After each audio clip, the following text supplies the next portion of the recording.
Hi guys, and welcome to a very quick video. So in the previous video I've showed you how you can use the wireless microphone, for example the Synco G2 or the popular DJI wireless mic, or even the more popular Rode wireless Go mic with the GoPro Hero cameras. They work perfectly fine, and I showed you how to set that up.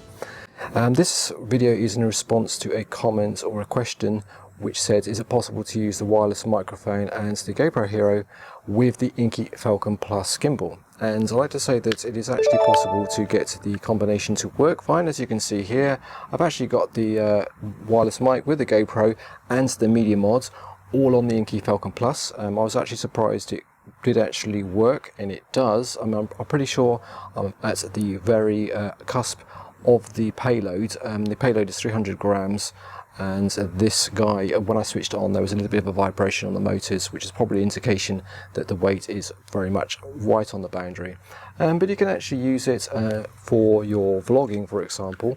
If I'm doing a vlogging video like this, then the gimbal is going to work fine with a wireless mic. Of course, you can also use it with a lavalier microphone straight into the media mod without the wireless mic, and that's going to save you quite a lot of grams, the weight of the actual wireless mic. Well, that's pretty much it. That's all I wanted to say, is that you can use this gimbal with the wireless mic, and I think that's pretty cool. Alright, take care, and I shall see you soon on another video.